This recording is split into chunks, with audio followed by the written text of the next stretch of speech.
à tous, c'est Geeks de Books and Geeks. Je vais vous faire une petite vidéo un petit peu spéciale qui change un petit peu du lot. Donc je vais vous expliquer. Donc j'ai déjà fait des vidéos sur mon imprimante 3D en résine.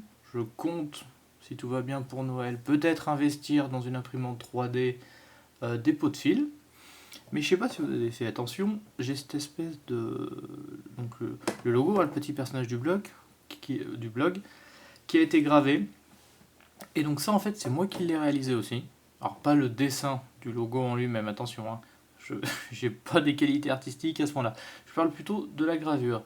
Et pour ce faire, j'ai utilisé dans un Fab Lab, donc c'est une sorte de coopératif où vous pouvez utiliser une imprimante 3D et d'autres machines un peu technologiques. Et surtout dans ce cas-là, il y avait une découpeuse laser.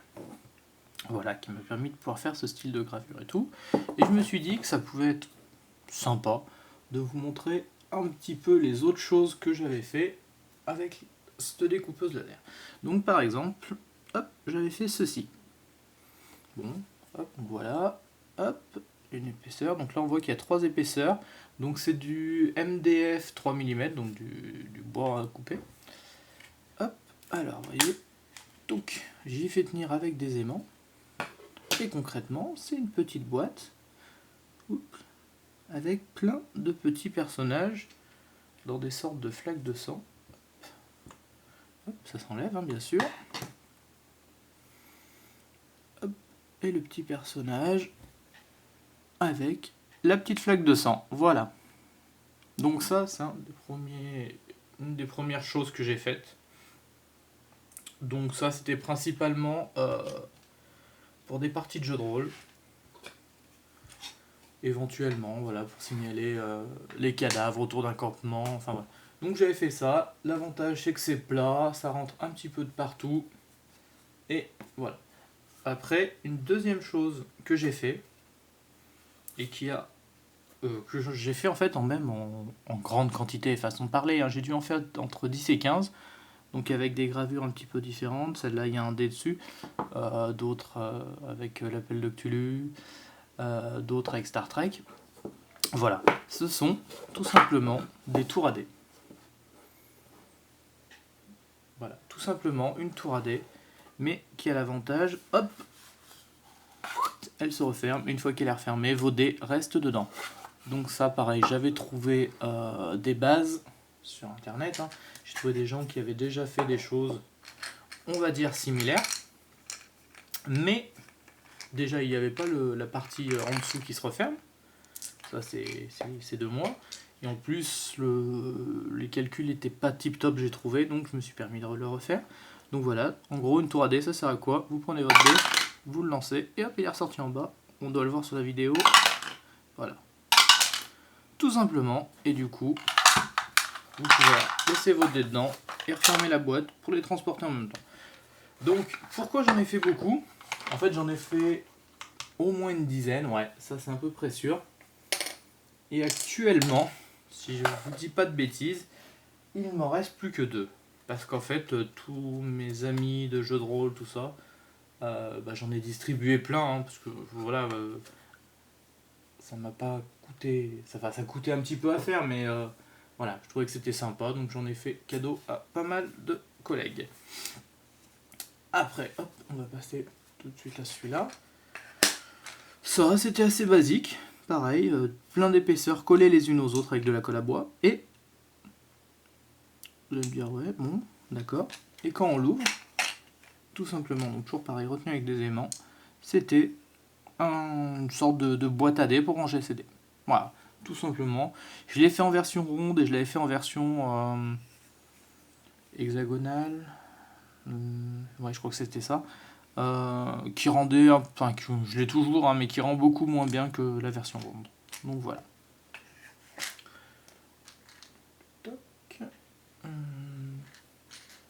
Alors après, hop, par quoi je vais commencer? On va pas recommencer. Hein. On va pas dire commencer, mais pas forcément. Plutôt voilà, celui-là. Je le cherchais, excusez-moi, c'est qu'il y en a beaucoup. Hop, donc là pareil, hein. Attends, excusez-moi. Dans une boîte, fermée, pas épaisse, donc là, voilà, vous êtes sur 1 cm, 1 cm 2, 1 cm 3 avec les épaisseurs de colle. Hop, token pour RPG, donc pareil, toujours pour du jeu de rôle, hein, parce que je m'en suis principalement servi pour faire des trucs en rapport avec le jeu de rôle. Et voilà. Donc, plein de petits tokens, donc les monstres qui sont numérotés de 1 à 9, de l'autre côté, des petits tokens, des petits, voilà, pour un peu indiquer. Donc là, il y a l'archer, il y a le moine avec la main, le druide, voilà. Donc des petites choses comme ça. Donc ça, pareil, j'en ai fait plusieurs versions. C'est pour ça que, hop, là, vous voyez, il y a une autre version où là, les tokens sont plus épais. Ils sont faits sur 2 épaisseurs. L'un est collé sur l'autre. Donc ils sont un peu plus épais, mais moins faciles du coup à sortir de la boîte. Donc voilà. Après, donc là après, c'était pareil, c'est toujours la même chose, mais en une version un peu plus prototype, vous voyez, hop, du coup il se balade. Alors, c'est bien et pas bien, parce que ils se baladent certes, mais du coup ils sont super simples à prendre. Mais vous voyez, hop, là j'ai mis l'aimant, c'était à 2 doigts de tout sauter. Donc c'est quand même, voilà, on peut dire que c'était une sorte un petit peu de prototype. Ouais, on va dire ça comme ça. Après, j'ai fait quoi? J'ai fait, hop, ceci. Donc pareil, je l'ai fait en 2 exemplaires. Enfin, pas tout à fait pareil. Hop. Donc toujours pareil, hein, tout dans une boîte. Hein. Donc hop, là c'était le couvercle. Donc toujours je mets ça sous le couvercle, c'est juste que ça permet d'avoir un petit quadrillage en cas de besoin. Et donc là, le principe, c'est que vous avez votre petit personnage qui ressemble un petit peu à un meeple de jeu de société, hop, en épaisseur. Et je sais pas si on voit bien, mais j'ai mis une sorte de petit trou sur chaque bras. Ce qui fait que, avec les petits accessoires que vous voyez là sur les côtés, vous pouvez lui insérer directement les accessoires voulus. Voilà, maintenant il a une torche. Hop. Alors, attendez, est-ce que je vais avoir d'autres accessoires peut-être un peu plus parlants? Hop.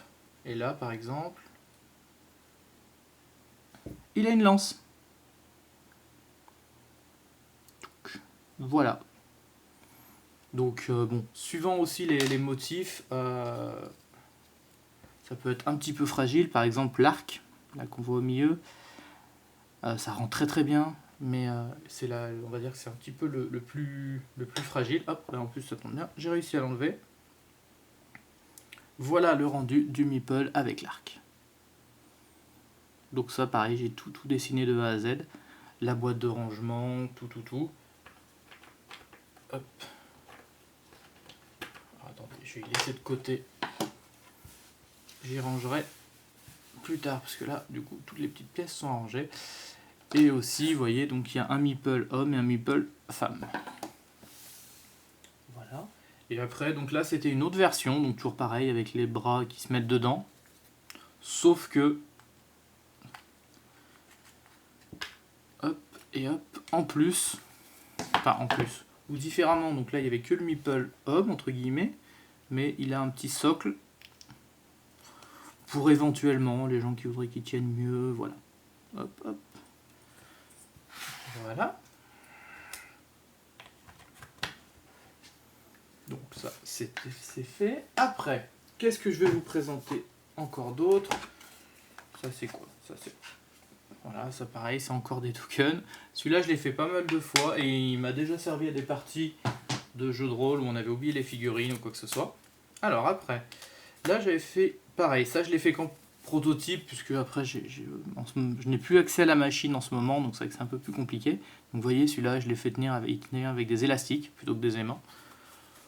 Bon, globalement, ça change pas grand-chose. Je trouve que le rendu final est quand même plus joli quand on le fait avec des aimants.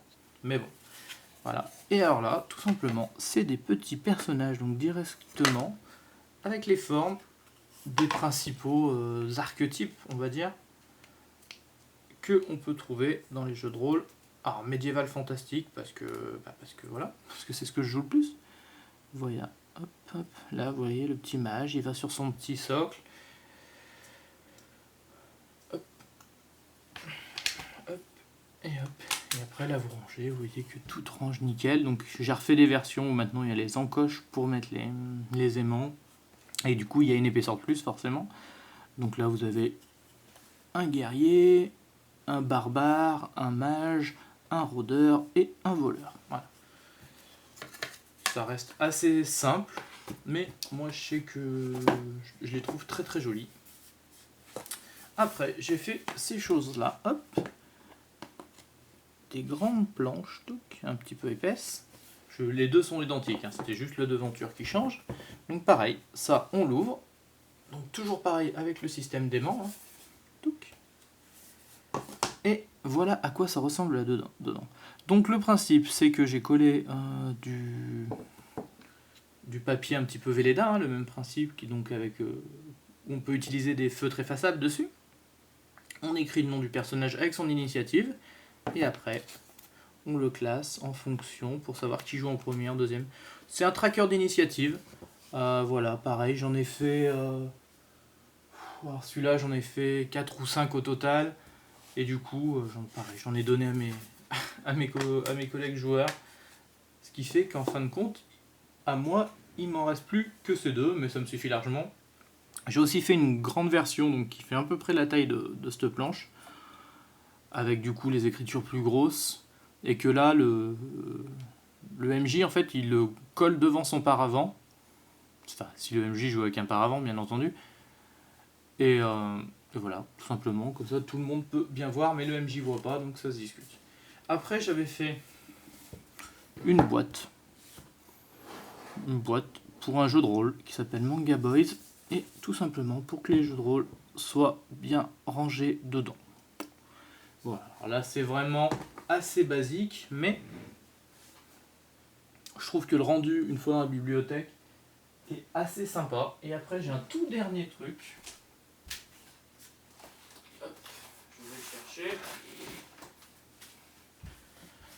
Je sais pas, on devrait le voir si correctement à l'écran. Voilà, donc pareil, c'est le même principe, hein, c'est une grosse boîte de rangement. Donc là, c'était pour mettre normalement à la base le triptyque de Donjons et Dragons 5.0, le manuel du joueur, du monstre et le guide du maître, sauf que j'ai pas encore acheté le guide du maître, donc pour l'instant, j'ai mis autre chose là pour compléter. Hop, voilà. Voilà, donc là on voit Donjons et Dragons, je suis un peu proche, mais voilà. Et surtout, ce que j'avais réussi à faire, surtout pour ça que je voulais vous le montrer, voilà un petit peu une mage, une mage, c'est ça tout à fait, en découpe. Donc voilà. Voilà, un petit peu vous montrer ce que j'avais pu faire avec la découpeuse laser. Malheureusement, pour l'instant, je n'y ai plus accès. J'espère que la situation va changer, parce qu'en fait, ils ont augmenté leur tarif d'utilisation. En plus, les horaires coïncident exactement avec mes horaires de travail, donc autant vous dire que si je veux l'utiliser, il faut que je prenne un jour de congé. Ce qui n'est pas forcément très pratique.